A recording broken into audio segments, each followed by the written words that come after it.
are live. If you can hear me, that's my calendar. Never mind about that. We are talking ETFs tonight. We're talking all different types of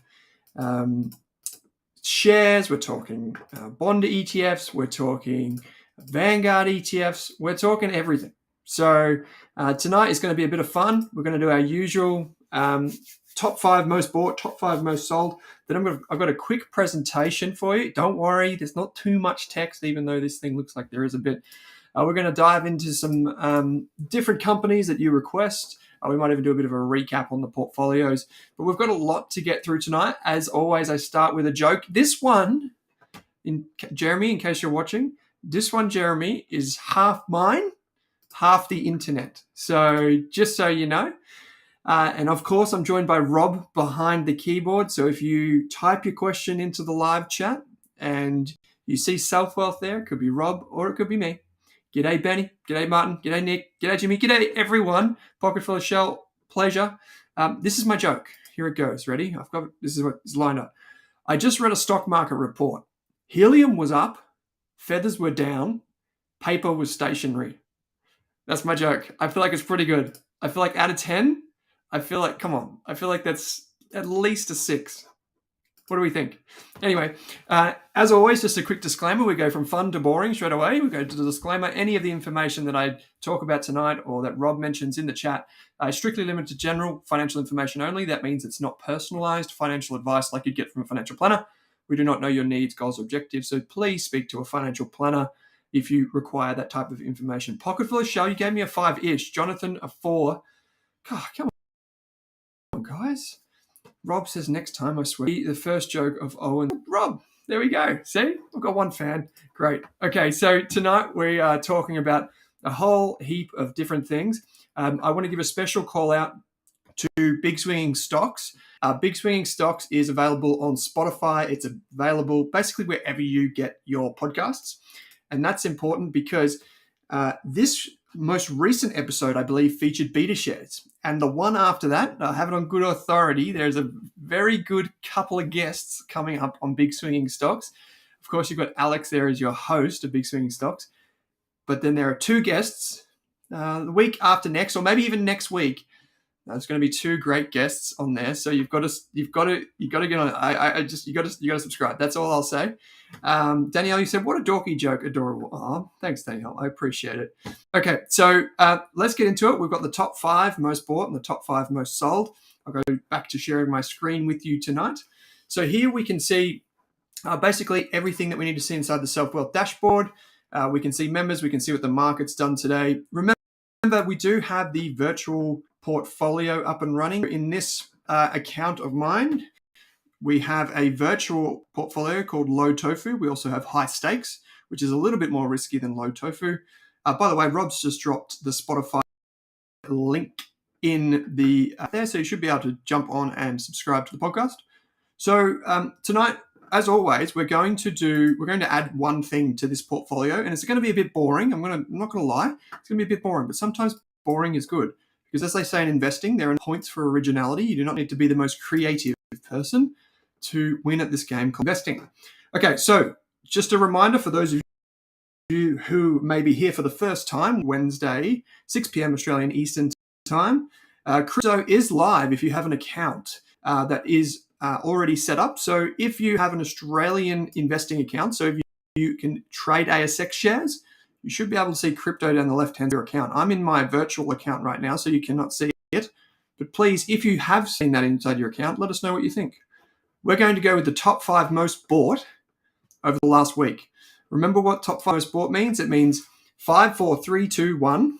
And if you guess number 1 most bought and number 1 most sold, you get a value investor program. That's the course that I've put together on Rask Education. You get it for free. It's $499, and you get it for $0, provided you can guess the top share sold. So without further ado, let's get into it. Let's start moving and shaking. Let's get on with it. So I am including ETFs. So as always, I am including ETFs. So remember, if there are ETFs, it slightly skews things a little bit. So Let's go. 5, 4, 3, 2, 1. Put your guesses in the live chat now, please. Thank you very much. All right. In at number 5 most bought, we've got IVV. We're going to talk more about this ETF tonight. IVV is the S&P 500 ETF. If you want to invest in US via the ASX, so that sounds like a bit of jargon.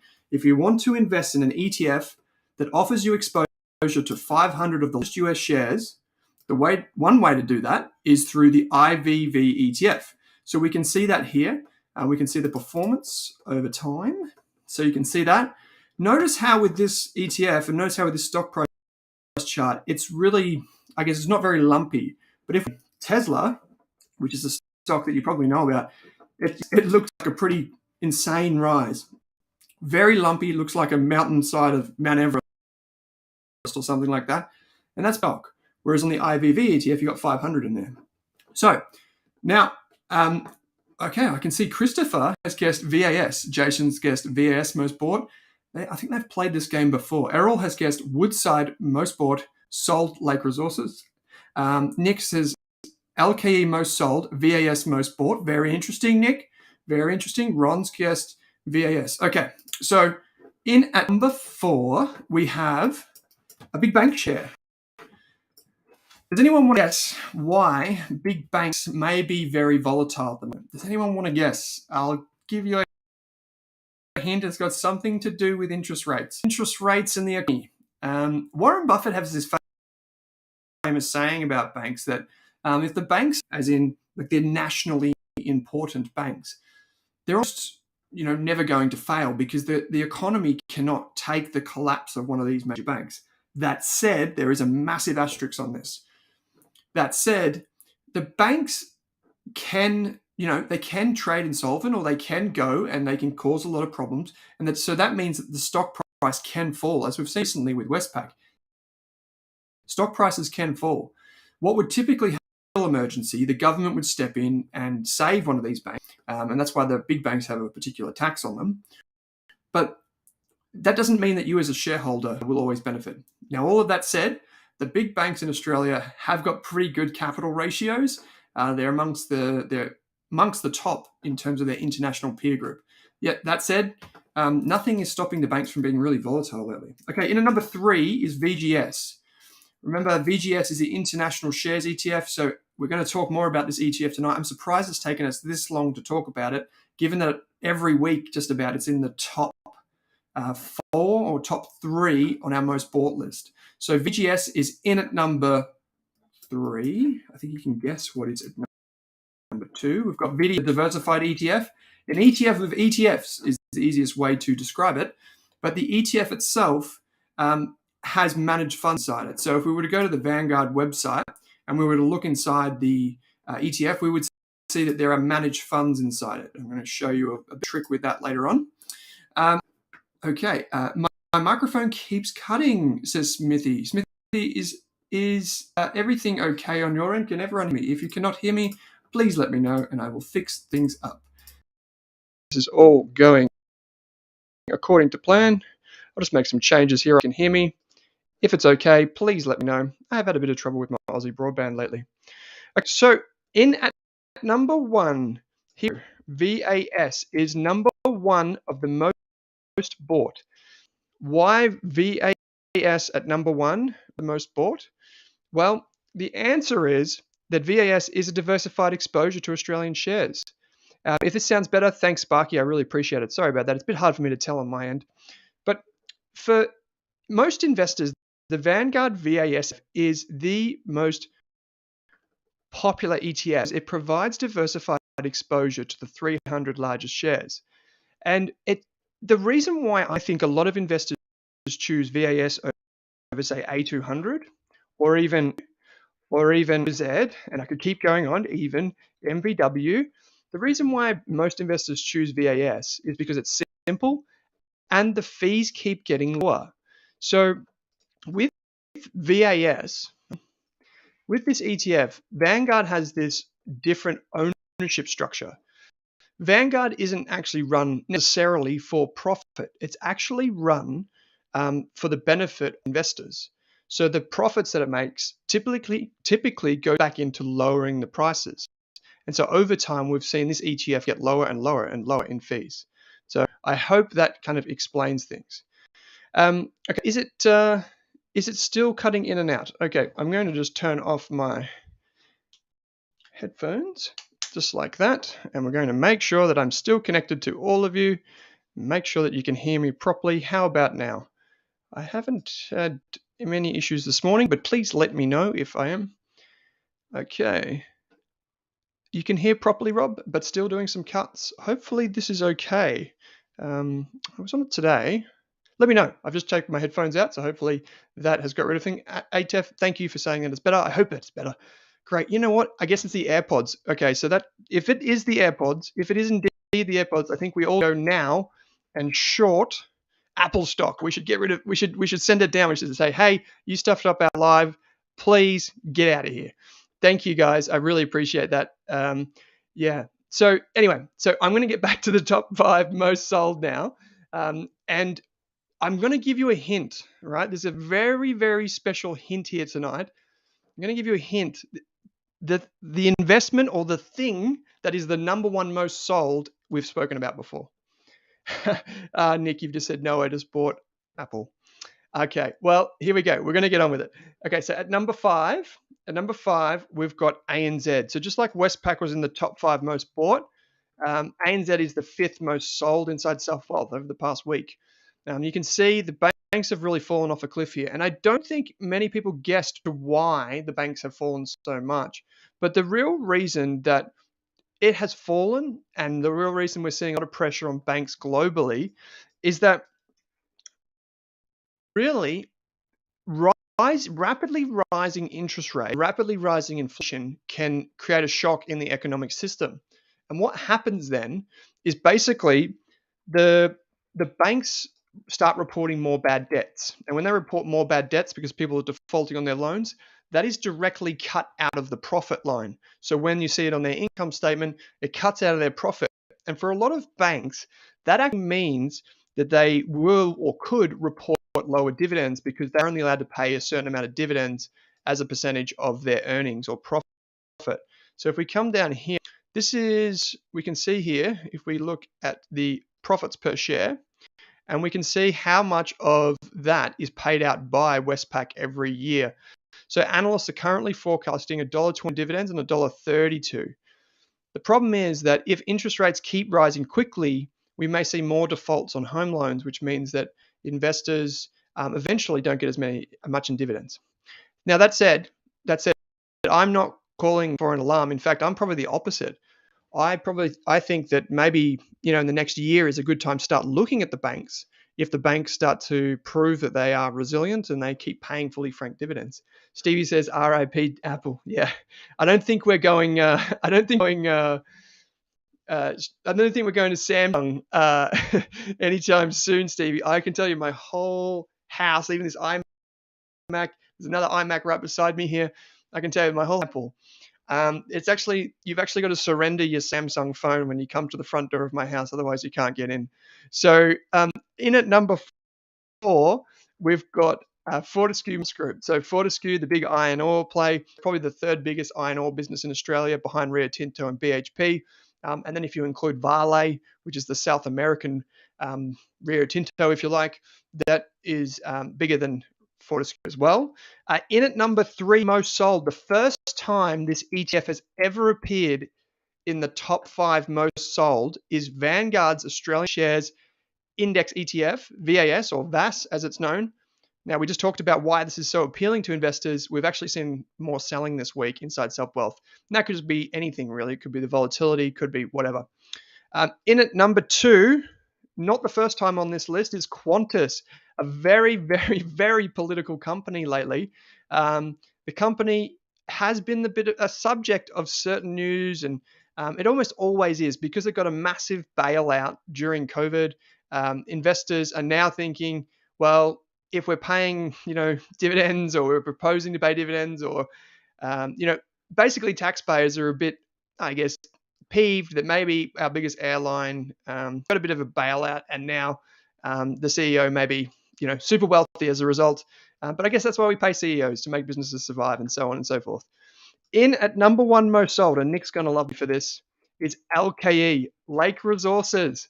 So this is the lithium company that we've said time and time again is still pretty early stage. Let's have a look at this chart. It is still on a bit of a tear on the way up. Bit of volatility recently, but the business, I think I received a message on Twitter, hashtag SelfWealth Live about this, saying that there was some good news out of the company recently. So Nick, have a guess what, mate? You've won. You got both of them. You got both of them. Andy said, I love how much I learn when I tune into your channel. Thanks for the great content. Thanks, Andy. Love it. So Lake Resources in at the most, in at the top of the list, not necessarily for the right reasons. Most sold. If we go down to see why wealth community is selling, we can see taking profits, 14.5% say other, and we've got aligning with a target portfolio. So I guess this is a business that investors, maybe if you go back to that presentation that I did a little while ago on the most bought or the most successful Australian companies, remember this one from 2 or 3 weeks ago?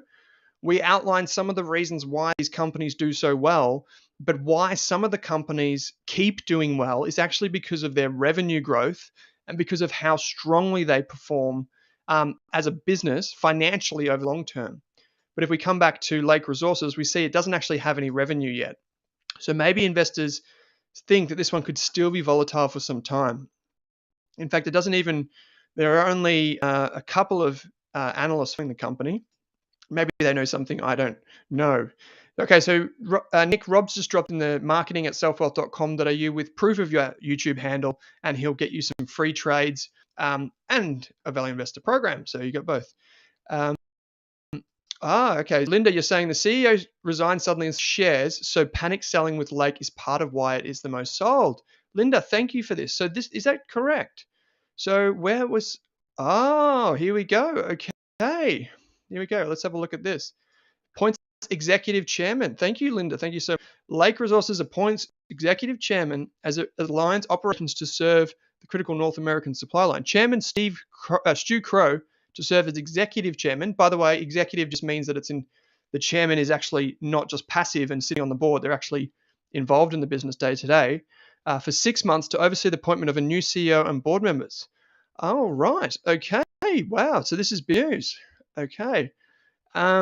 Did Linda, you may know the answer to this. Did this happen recently? As in, did the CEO, because I don't follow the business, as you know, did the CEO retire or did he just exit, just leave? I would be fascinated to know. So for exceptional experience, okay, right, because it's not good when a company's so early in its growth journey that it loses the CEO. So interesting. Okay, so this is the notice that goes onto the ASX when a director steps back from the board, so we can see how many shares he owns, all of these different things. And thank you for highlighting that too earlier on this, Mick. I think you said it too. So no explanation, says Colin. Mystery. Okay, yeah, very recent. Stevie, yeah, it was you. Steve P was the CEO and a huge face of the company. I don't know. What do you guys think? Is that a red flag for you? It would be a red flag for me because to quit abruptly, unless there's some sort of health reason or something, it seems a bit peculiar to me. So just one thing to note is that sometimes when you're a director, you are subject to more onerous reporting obligations. So let's say, for example, you own 4% of the company, right? And you're a director. You may only have certain days or weeks in the year when you can sell your shares. But if you are no longer a director, sometimes you can sell your shares, and you don't necessarily have to report that. I'm not saying that's the case with him, but here we go. Jose says he sold 12 million worth of shares. Colin, you say he also let his option lapse at 75 cents. Wow. Okay. So this is big news for Lake Resources shareholders. It makes sense. Thank you, everyone, for that. If anyone owns Lake Resources and wants what they think of it now, I'd be fascinated to know. Okay. So I'm running a bit behind schedule because, as usual, I am playing. I might quickly dive into a bit of a presentation around selling. So one of the topics that I know you wanted me to cover a few weeks ago was selling. And I get a lot of questions on this because oftentimes we as investors focus on what we're buying, and we should, because most are accumulators until age, say, 75. Typically, a lot of investors keep accumulating assets, whether it's cash in the bank through a salary, or whether it's investments through reinvested dividends or through contributions to super, whatever the case may be. Most of us focus on buying. But the reality is most, even professional investors that I come across, really cannot explain why they sell. So I wanted to explain quickly some of the reasons that I see and have learned from professional investors over the years why they sell. Now, the first thing to keep in mind here is that these are just 5 reasons. There are many other reasons outside of this, but these are kind of the most valid that I come across. So keep that in mind. Flying Doctor, you're very welcome. Thanks a lot for the sessions. You're very welcome. Rob and I love to do these things. So it's been very choppy times. I hope you're keeping calm. So Stevie, you said, I sold Lake at 50 cents and watched it rise all the way up to $2.60. Ouch. Ouch. So Kylie, are you sure that the CEO went to CXO to call lithium? Are you sure about that? Because that's what the guys in the chat are wondering. I wonder, that could be interesting. So if he has indeed done that, that'd be fascinating. Fascinating to know. Okay, so anyway, so at the moment, currently in the stock market, we have these indicators which show us that basically the stock market is in this extreme fear zone. We've seen stock prices go up and down, up and down, up and down. So if I bring up the ASX 200 ETF, the STW ETF, we can just look at the Australian market to see how volatile it's been recently. So over the past year, we can see it's been bobbling up and down, and then it's fallen recently. And over the 10-year period, we'll see COVID, it crashed, and then more recently, it's fallen as well. So there's this chart that's put together from CNN in the United States, and they track the US stock market, and they do a bunch of different calculations to determine the emotion or sentiment in the market. And currently, the emotion is set to extreme fear. So this is the pointiest end of the range. And if we look at the options contracts, these are derivatives that are traded on the stock exchange as well. And you can see fear there as well. Over in cryptocurrencies, we can see extreme fear for Bitcoin as well. So Bitcoin, stock prices, everyone's a bit scared. And it's reasonable to think that way because it is a pretty scary time to invest. We're seeing headlines with all different types of things like inflation's going to be worse than we expected, recession, bear markets, all different types of things. So people are wondering, well, do I get out now? Or do I keep holding through this? Now, from various sessions in the past, we've talked about all of the different reasons that you should stay invested for the long term. Like, I'm sure all of you remember this chart about just putting money into the stock market. This was a study from 1993 to 2012, when, by the way, interest rates were a lot higher than they are today.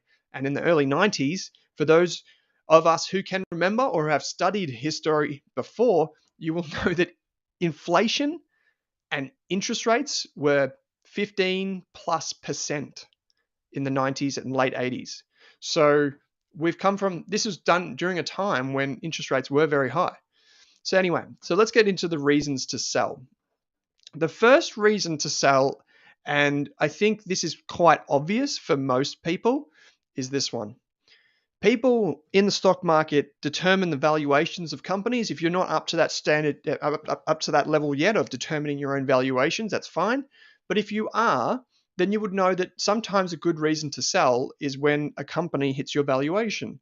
So you create a valuation, or you think it's worth $5 and that goes to $6. You think, okay, now it's time to sell. That's one.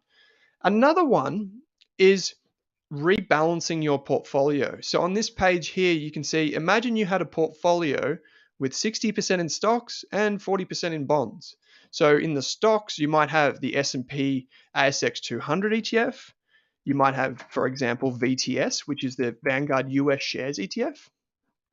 And then on the bond side of this, you might have something like VIF, which is an international bond ETF from Vanguard.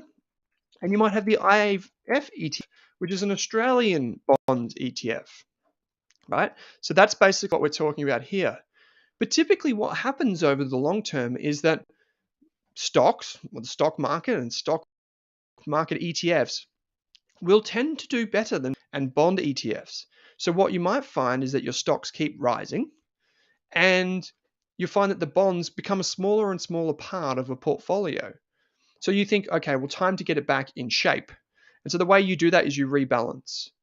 Now, rebalancing often means, it's not always the case, but once your portfolio is at a certain size, it becomes too big to just add money in to make it go back into balance. So what you do is you sell some of the bonds or sell some of the stocks and you push it across to the other side. So what I would say is that for most investors, having a plan for your investment decisions is so important. And I'll get to that in just a moment. If we just jump down quickly to the next part, one of the best reasons to sell an investment, at least according to investment professionals, is you have better ideas. Now, you're probably wondering why I've got these players, these American football players, on the slide. Well, I want to give you an analogy about buying and selling, which I think will land pretty well. So when I spoke to Hamish Douglas, who is one of Australia's most successful investors over the past 30 years, he gave me an analogy of a portfolio being like a sports team where you have a set number of players on the field at any one time. And when one of them is weaker or shows signs of being tired out, you replace them with another player. So you bring the best player onto the field at any one time. And now that could be any player. It could be, I think Apple is overvalued and I think Microsoft is cheap. I will bring Microsoft on and take Apple off. Now, just a word of caution on this idea.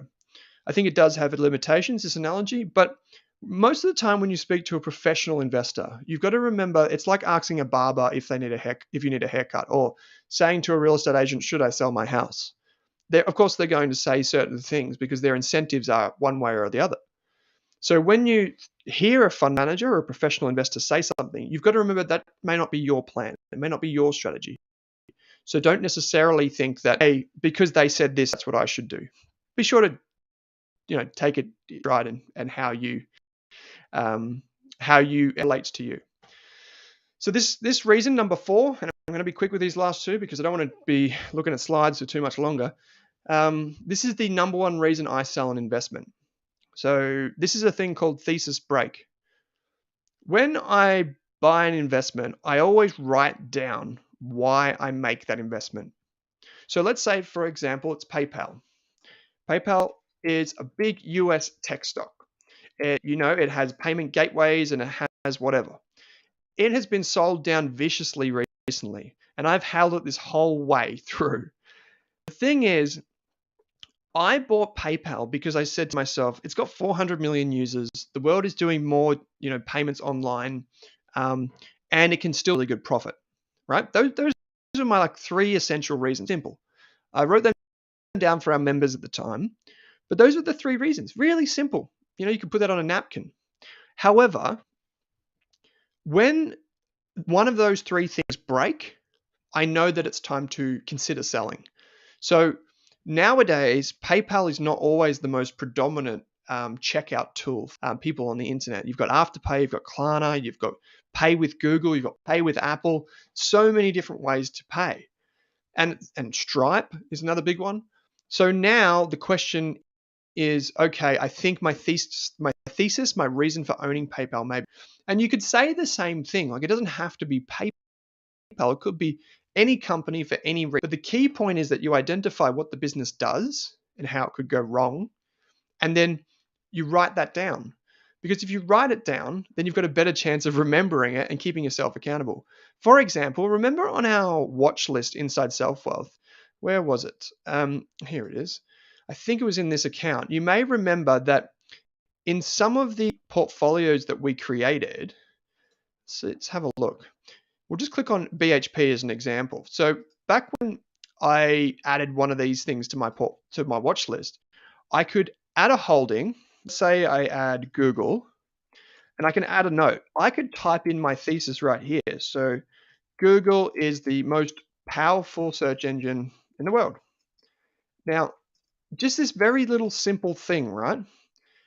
If I just go add to watch list or put it in my portfolio and I've got a note attached to it, I can revisit that when Google starts to fall. When the stock eventually falls, as they all do, I can remember why I bought it, then go to myself and think, okay, I bought it for this reason. Is that still valid? And that's basically how we do it. So I think it's really important that you get in the process, get in the habit of just writing things down. I do it all the time. I've been doing it for like 5 or 10 years, and that's what I encourage all of my members to do.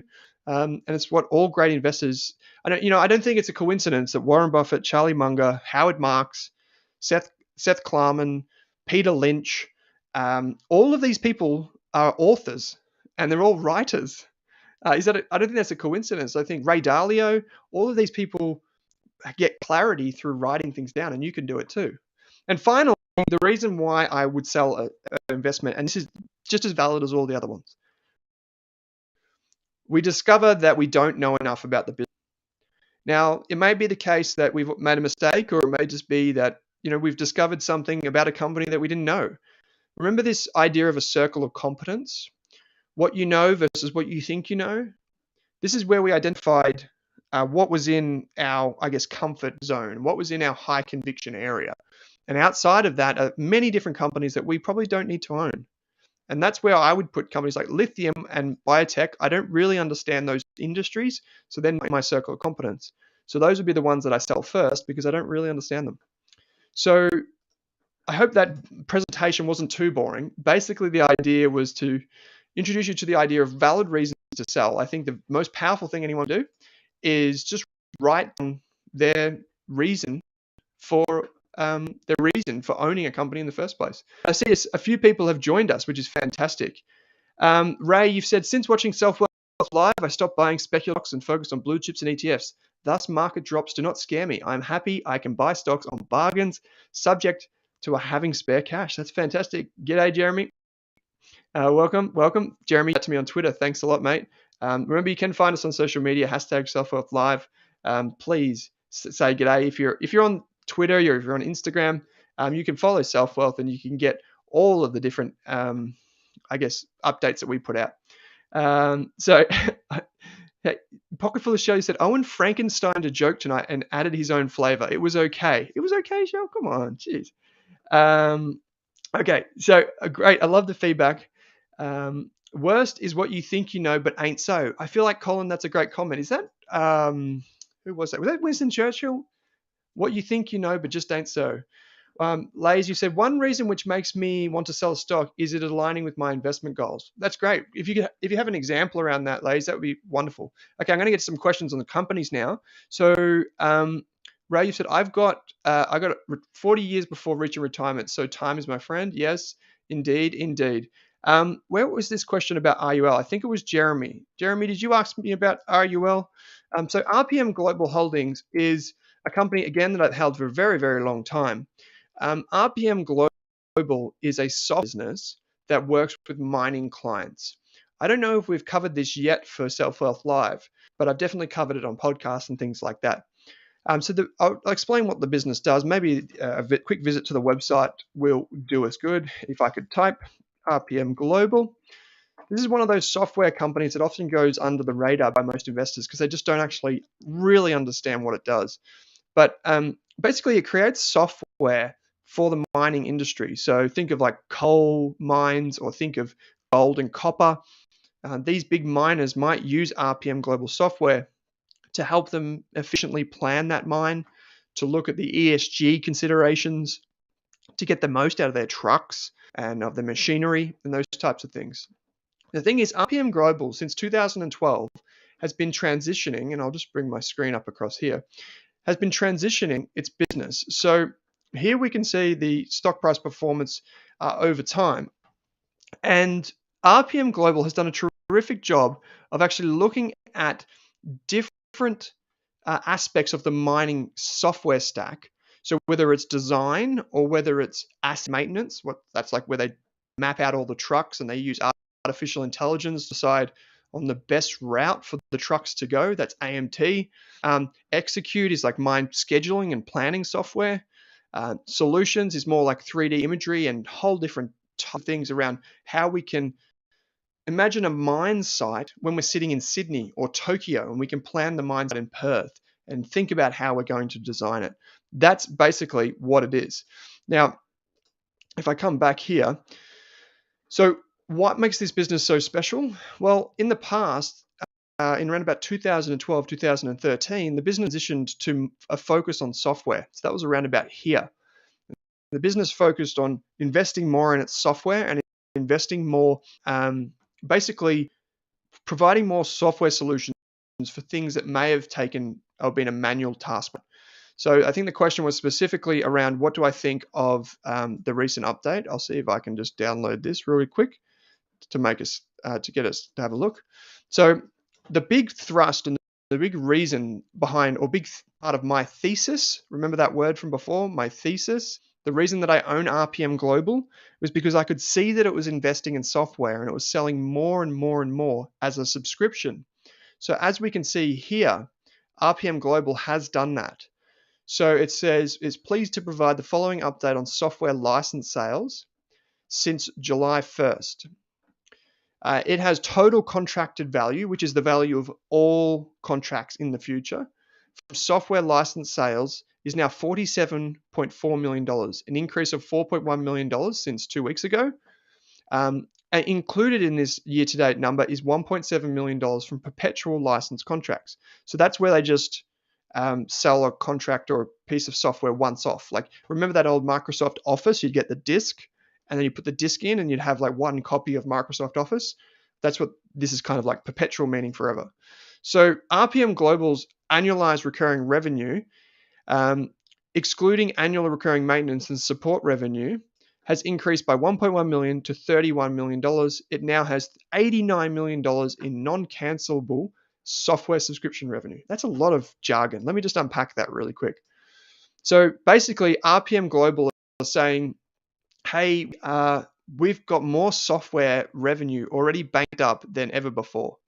And we are still growing. So that's fantastic.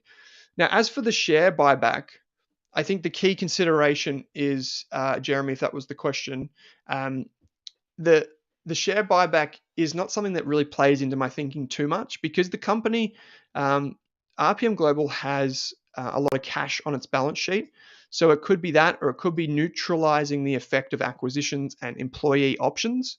So typically a company will engage in a minor share buyback when it is starting to issue a lot of shares. Jason, you said, would you buy during a share buyback? Won't that increase the price compared to the market value? Yeah, Jason, so normally what happens when a company starts buying back its shares, you're right, it does kind of create an artificial floor underneath the share price. But to be honest, for the most part, I'm buying businesses when they have multiple years left to run. And so for me, I'm not so concerned about a company doing a buyback. I think buyback's actually healthy for a business.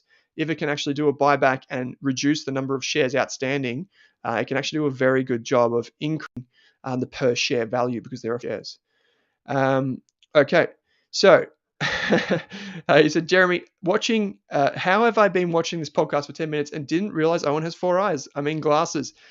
Yeah, thanks, my glasses. If I stare at a screen too long, I need my glasses. So, Anthony, great question.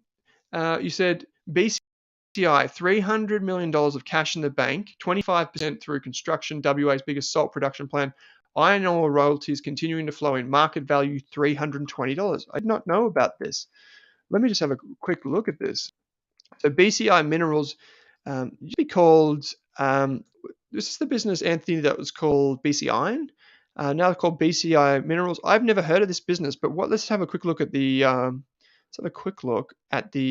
latest financial report. I just want to make sure. Let's have a quick look here. So in terms of bargain, let's quickly go down the cash flow statement, and we'll go right to where the actual cash flow statement is. Is it here? It doesn't look like it is. So what did I just click on? Oh no, that quarterly activities report. Oh, it's not the cash flow statement. So here we go, half year report. Let's have a quick look. So the business is making less revenue than it did the year before, but there could be many reasons for that. If we just jump down and we find the balance sheet, so that statement of financial position, here we go, $330 million of cash. We can see it doesn't have any debt. It's only got a little bit of debt relative to cash. What about on its cash flow statement? Which way is it going? So it's got some cash flow coming in the door. That's really positive. I think that this is something that I might need to take a closer look at, because $41 million for capital expenditure. That's interesting. Here we go. So it looks like the company has raised capital recently, Anthony. So it looks like it's issued some shares, and that's what's put the cash in the bank. Is that valid for me to suggest that? Let me know what you think. I'll have to take a closer look at this. So just for people that don't know what we're talking about, what tends to happen with some of these companies, particularly the mining and resources companies, is they have to do a massive capital raising up front. They can fund the expansion of their business. So they, I'm not saying that this is necessarily the case right here, but they effectively undertake capital raising, sell shares, put money in the bank, and then grow. This goes back to an old investing idea by Ben Graham, who wrote about this in I think I'm going to probably get this wrong, but I think it was 1927 when he first wrote about it. Talked about this thing called net nets. I don't know if anyone remembers what that means, but a net is when a company has more cash than assets or what you can purchase the company for. So imagine a company on its balance sheet, it's got so much cash that it's worth more than the company you can buy it on the stock market for. So you could buy the entire company, sell the assets, pay all of the debts, and you'd still have cash. That's it's an interesting kind of idea, and it's not very common these days, but back in the Great Depression it was. And people are always on the lookout for these things called net nets. So if there's one of those around, let me know. We'll all be better for it. Fleur, you've said Msci shares have increased from 548 million to 626. That's a really good spot there, Fleur. And that's probably what the cash flow statement was telling us. If we look at the total number of shares outstanding, we can see the company keeps issuing shares. So without knowing the company very well, what I'm going to guess at, Anthony, is that the company is selling its shares to fuel growth in the business. But sooner or later, the company has to stand on its own two legs and be able to do that. So I think that's something that I would be mindful of if I was looking at it. Mick, you've said, I hope the market drops more so that I can pick up more bargains. What kind of bargains are we talking about? What kind of bargains are we talking about, Mick? If you do have some on the top of your list, let's take a quick look at them. Let us know what you think. Okay, so, okay. Rob, you've said, Jeremy, as the longest member of SelfWealth Live by default. Are you the longest member? Okay, interesting. I am keen to hear what you've learned most from Owen and the community. There you go, Rob. What have you learned from us? There you go. You've been here. Oh, sorry. I thought you said you were, but Rob, what have you learned from us? If you can type it into the chat, we're all keen to know. Benny, you've said, hey, with a lick like AFI that trades at a premium, is there a certain percentage before they are priced too high? That's a good question. So you're talking about like a listed investment company here, Benny. So this is an interesting discussion point before we get onto the two ETFs in just a minute. So you may remember when we talked about an ETF, we talked about AFI. We also talked about MFF. All right. So we talked about how these are different to ETFs. So these are companies, not trusts.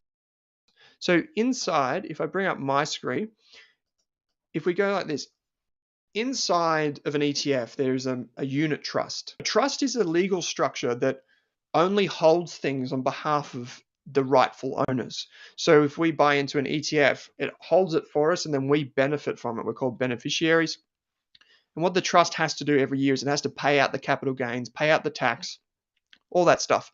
That's why you get a member statement every year. Now with a company is different. A company can hold the investments and it will be the legal owner of them. That means it pays tax by itself. So the important point is that when you have a company that holds shares, so imagine that we created a company and we call it AFI, like this. Imagine that we create a company and we set up this company for the sole reason of investing in other companies. We set it up and let's say there's one share in it and we put $10 into it and we put that $10 into another company and it goes to $20. That means that our company that we've just put $10 in is all of a sudden worth $20. Now, the way we measure that on the stock market, and I'm sorry about the jargon and all the this, that, and the other, but if we go to this page, the ratios page, what we're trying to figure out is the value of what's inside it above or below the share price. So we've got Australian Foundation Investment Company. Here it's got a book value per share of $6.19. Now, if we compared that $6.19 to the share price, here we can see that the share price is above what's actually inside it. Now, for me, that's probably too high for me. To your question, was it Benny? That's probably too high for me. I prefer to buy a listed investment company when the stock price is at or below the book value. So let's have a look at MFF. This is the other one that we spoke about. So here, if we come down, they might actually do the calculation for us in valuation. So the price to book ratio, here we can see that the price is below the book value. So that's a good thing for me. So book value, $2.95 versus a share price of $2.18. Lays, you said it was $19.95 for Ben Graham. Thank you for nets. That's wonderful. So for me, Benny, I hope that answers your question. That I try to buy listed investment companies when they're trading at or below the value of what's inside them. And it's important to remember this. There's a really good anecdote that I heard when I was interviewing Tony Hansen for the Australian Investors podcast. He said to me that during the global financial crisis, he could buy listed investment companies for 60 cents on the dollar. You know that old phrase, I'm going to buy a dollar for 50 cents? Well, he was actually doing that. And the way he was doing it was through listed investment companies. He could see the share price was 50 cents and the book value was $1. So even if they just said, okay, we're going to close up this business and hand back all the money to our shareholders, that's the dollar for 60 cents. So it doesn't always happen. A business can keep running while its assets are above the value of the stock price, but that does happen. So Jason, you said, wouldn't the price of the shares change? I.e., the market dropped massively recently. So that data might be inaccurate. Does it update in real time? That's a really good point. Good spot, Jason. So Jason's just brought up that some of the data like we get here inside the website may not accurately reflect what is actually inside the listed investment company. So Australian Foundation Investment Company, let's have a quick look. The best place to go would be their website and to actually look at how the ETF, how their listed investment company is performing. So here we go. This is spot on, Jason. So you can see here it's $7.14. So this would be the best place to take your data from, the most recent.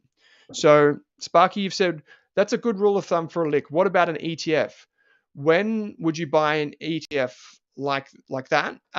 You would very rarely buy an ETF that does that. So this is where it gets a little bit complicated, but try and bear with me. So here we can see with Australian Foundation Investment Company that the share price is $7.53 and that what's inside it, the net assets or the book value, is $7.14.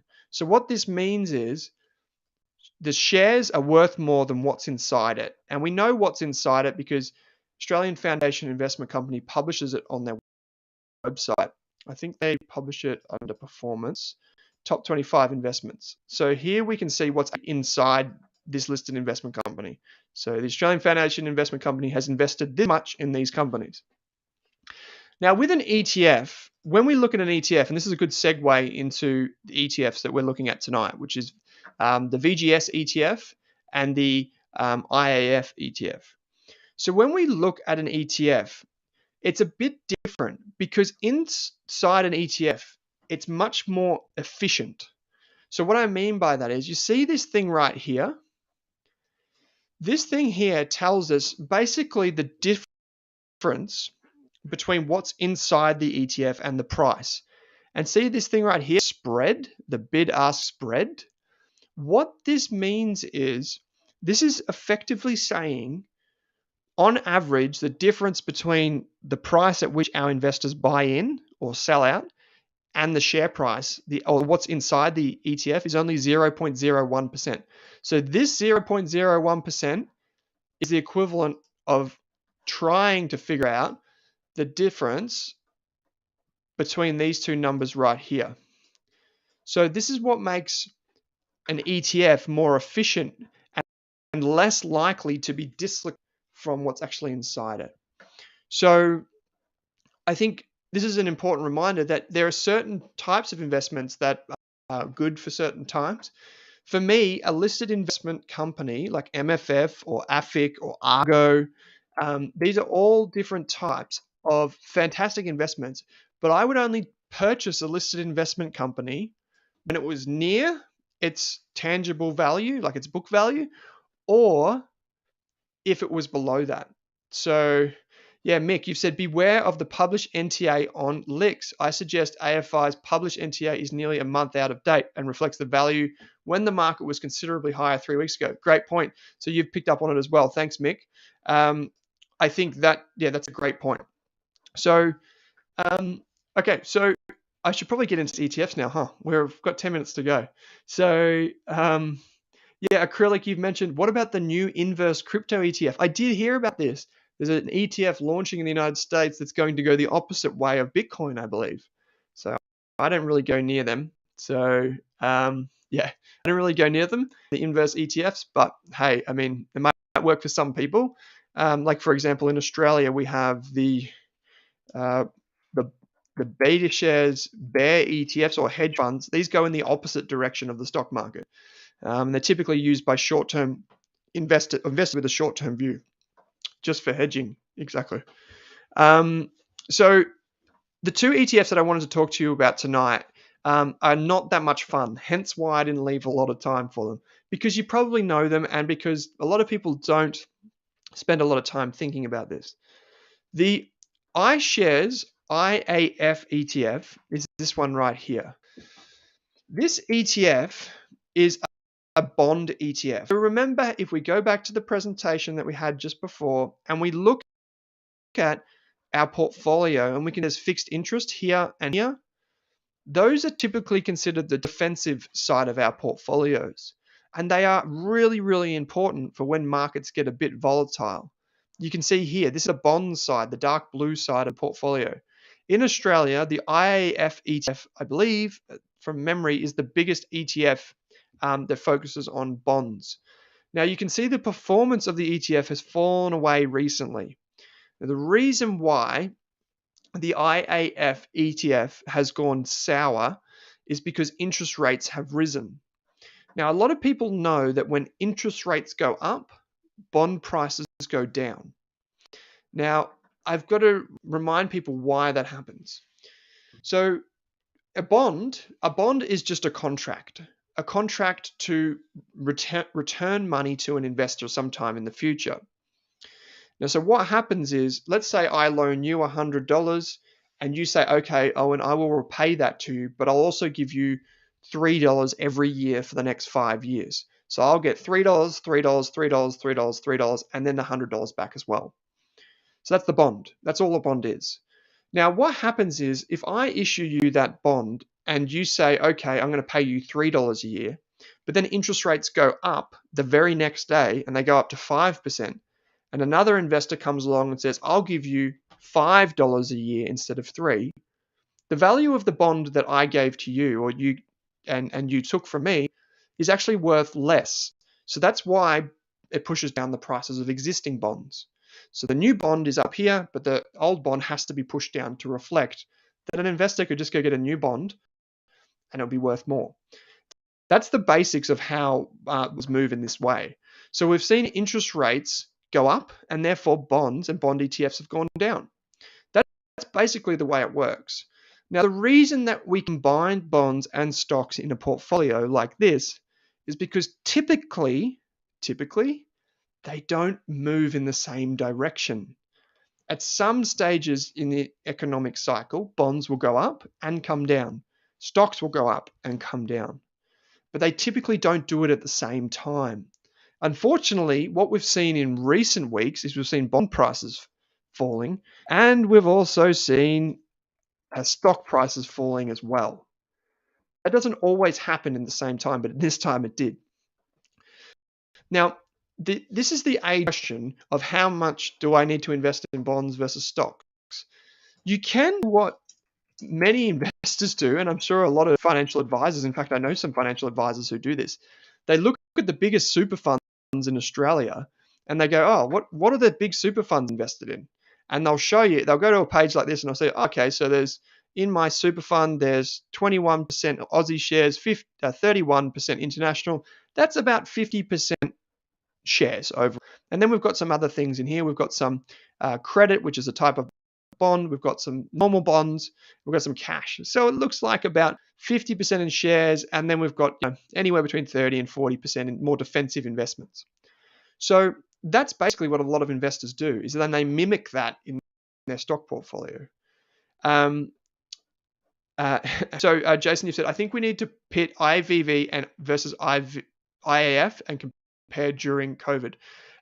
So Jason, just to confirm, you're talking about the S&P 500 versus IAF. So that's that. And we can see during COVID, we saw a big fall in IVV, and then we can look at IAF. And we can see here, during that period, it fell, but not really to the same extent. So why are we talking about bonds? Well, because through your SelfWealth account, through your brokerage account, you can get access to bonds by investing in a bond ETF. And we can fulfill this side of our portfolios. So on the Vanguard website, you can use their free tool to compare different ETFs. And two of the more popular bond ETFs for Australian investors is the Core Composite Bond ETF. This is IAF. And the Vanguard Australian Fixed Interest ETF, VAF. You can see the ticker symbol there. And you can see the fees are relatively comparable. In the past, IAF was cheaper, but because of Vanguard's unique structure, the prices have gone down. You can see the size. The IAF ETF is still bigger than the Vanguard ETF. You can see the yield on the Vanguard ETF is slightly higher. And you can see where they're invested in. They're very, very similar. Very, very minor differences. So for most people, it'll be like splitting hairs. For a financial advisor, however, they might have a preference of one over the other. I guess one of the key things that we want to look at is basically what's our view on interest rates. And this is a hard thing to get your head around, but typically what happens to a bond portfolio, and sorry if I'm like boring you to death, but this is really important for long-term wealth creation. Typically what happens in a bond portfolio is you can measure how sensitive that bond or ETF is to changes in interest rates. So what this shows you here under this effective duration thing, what you can see here is that if interest rates rose 1%, bonds inside this would be expected to fall 5.8% and 5.3%. That's how they would be expected to react. So, so Jason, you're right. So bonds did hold their own during COVID. Jeremy, you've asked, if I'm completely honest, I don't fully comprehend bonds versus shares deeper than a surface level. That's where I like an ETF approach, but choosing bonds over ETF over another, I don't have a good method. Yeah, so to be honest, Jeremy, a lot of people are in the same boat. Like a lot of us are really comfortable investing in ETFs when they're invested in shares, but when it comes to bonds, they're a bit like, oh, I don't really understand this. So what I would say is that you can look at the most popular ETFs in Australia. So you could say, okay, the iShares Core Composite Bond ETF or IAF here in SelfWealth, you could look that up on the internet. You could go to the website and you could see, well, there's $1.6 billion or whatever it was invested in this already, 1.6 billion.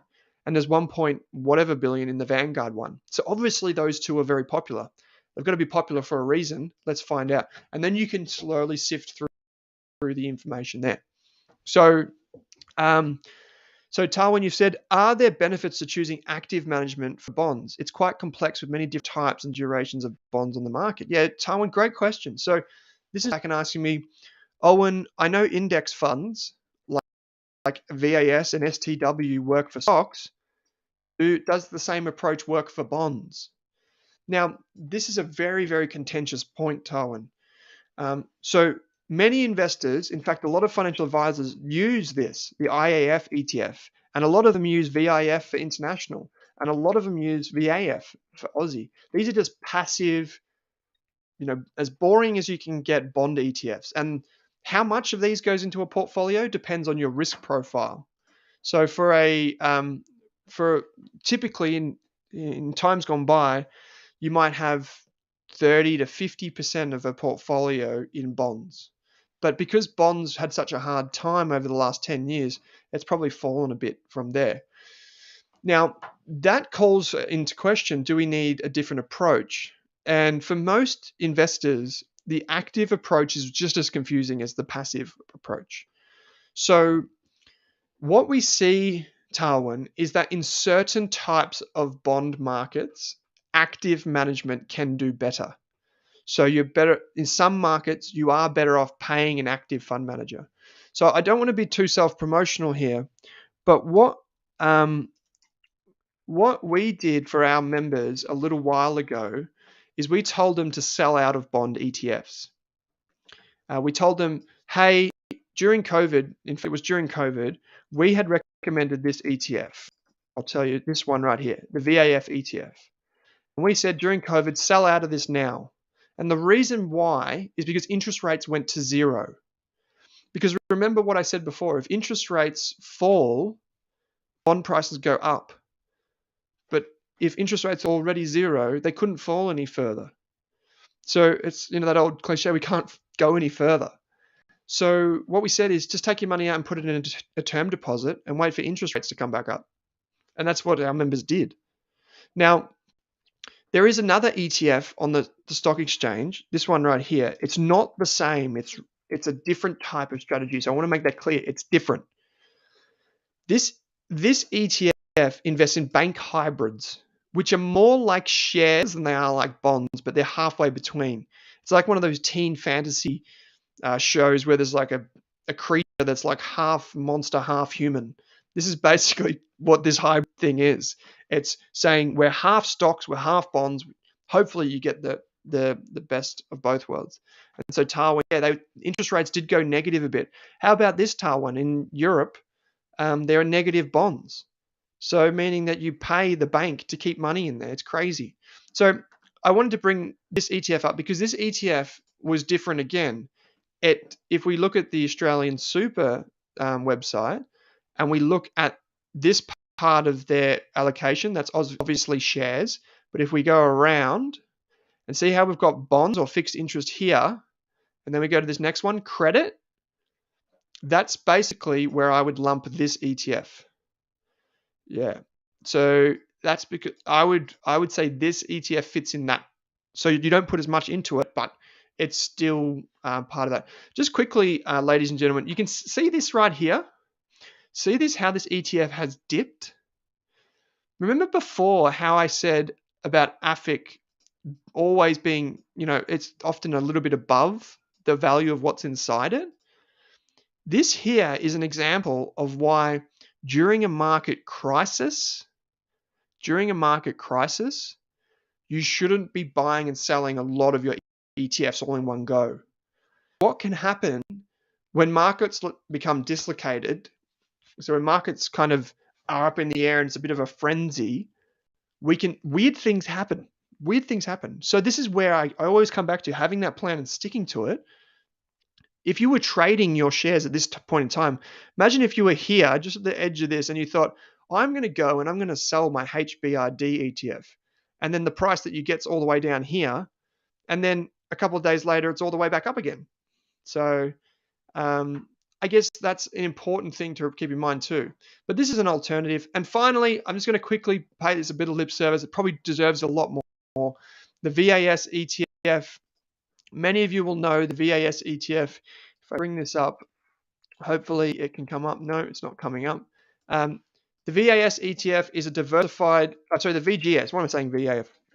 VGF is a diversified international shares ETF. It is the most popular outside of VS inside SelfWealth just about every week. It invests in a global basket of shares. One that it's comparable to for a lot of investors, is this one right here. This is the IVV ETF. This has a lower cost, but it only invests in US companies, whereas VGS is global. So that's why investors like it. Low fees, still really good performing over a long period of time.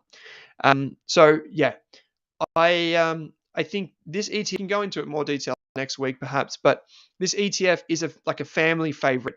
If I think even Barefoot Investor talks about this one from time to time. So this ETF is about as diversified as you can get. I'll see if I can bring it up here.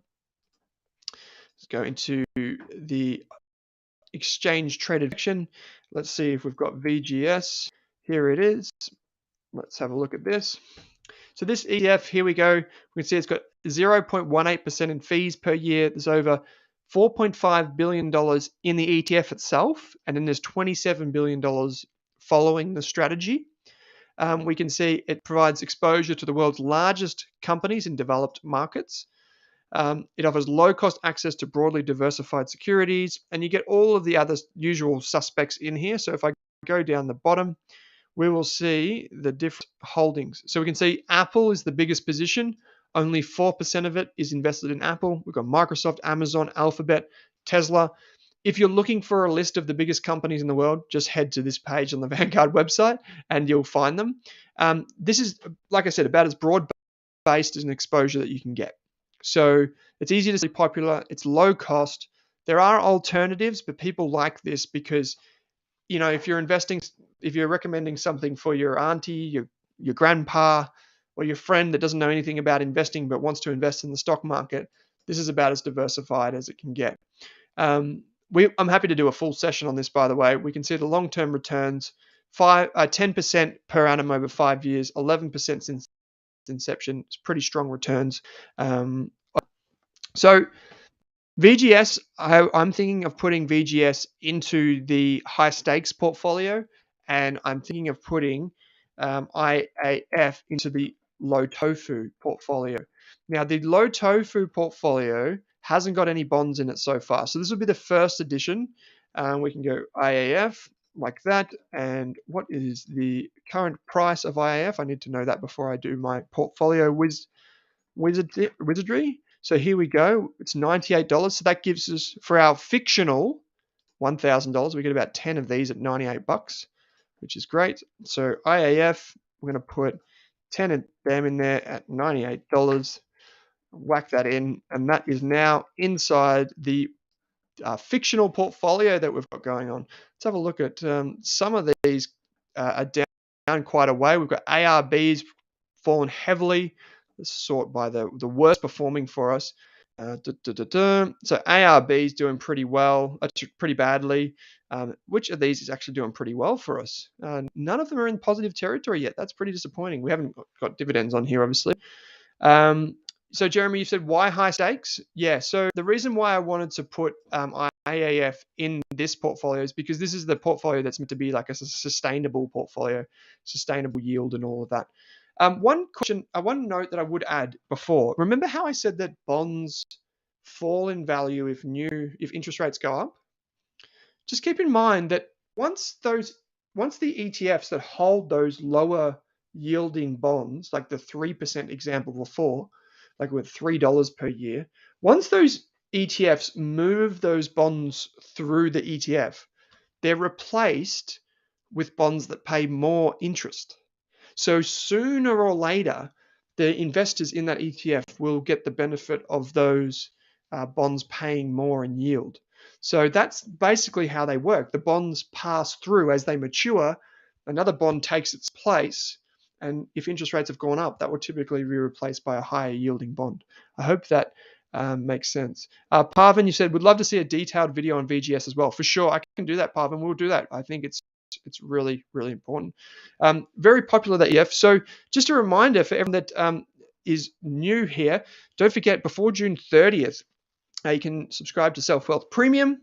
SelfWealth Premium gives you access to all of the different widgets and all of the live pricing and that sort of stuff that you saw on my screen. It's also entitling you to some free trades if you sign up before June 30th.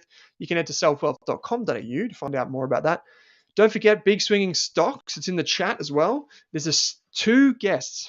I won't tell you who they are, but there are two guests, and they're all right. they're coming up on big swinging stocks next week. It's by SelfWealth. You can jump on that and have a listen as you drive to work. And also, I've got to leave you with my quote of the week. So here it goes. Here's my quote. And I can't believe that it's taken this long to quote this investor. Here it goes. One of the great things is to understand ourselves. And without that, we're really in trouble. That's from Howard Marks of Oak Tree Capital Management. Howard Marks, I think last time I checked, managed like $100 billion or something ridiculous. One of the famous investors who's written extensively via his memos and via books. Fantastic investor globally. So I think it's really important that at times like this, we understand ourselves. Like if I'm a high growth investor and I invest 80% of my money in the stock market and 20% in bonds and cash, that might be totally different to you. And you might invest 50% of your money in the stock market and 50% in bonds and cash, or even some gold. You know, many investors choose to invest in gold. We can do a session on that too. So yeah. Pima, you've said any last minute discounts on SelfWealth Premium. Well, there is a discount. You can head to SelfWealth at the moment. It's basically a discount because you can sign up for the year. So annual plan and all that. Pocketful of Shell, you've said, would love to know more about dividend focused ETFs. Considering VHY, liked what the Drew Meredith podcast you did. Yeah, VHY, the dividend ETF, we'll bring that up. Maybe I can do a session on that in the next couple of weeks, Shell. So thank you. That's great. Always a pleasure, guys. Thank you so much. I know things are pretty volatile at the moment. We see that. Rob and I were talking about it, just about how many SelfWealth users have been adding cash to their portfolios but not investing. And I think that's really interesting because, you know, if we look back on this in 5 or 10 or 20 years, will it have proven to be a good time to buy? I don't know. I'm always interested in like the regret minimization frameworks. So you can see Rob's just put one final thing. Rob's put a couple of links in the chat there on how to access the deal for SelfWealth Premium, but also how to enable it in your account if you've already got your account set up. So yeah, thanks guys. Sparky, added cash, not invested yet. Well, I heard something. Here's something I'll leave you with. Sparky and everyone is I was speaking to Melbourne Business School Associate Professor Sam Wiley the other day, and he said his advice was diversify your investment portfolio and narrow your career. Be really narrow and niche in your career and be really diversified in your investment portfolio. I think that's a really interesting way to manage money and manage your career. So thanks, guys. Have a wonderful rest of your Wednesday. I'll see you next Wednesday. Rob and I will be back here at 6 p.m. Same place, same time next week. Send your requests in. Don't forget #SelfWealthLive. And we'll see you then. See you on the other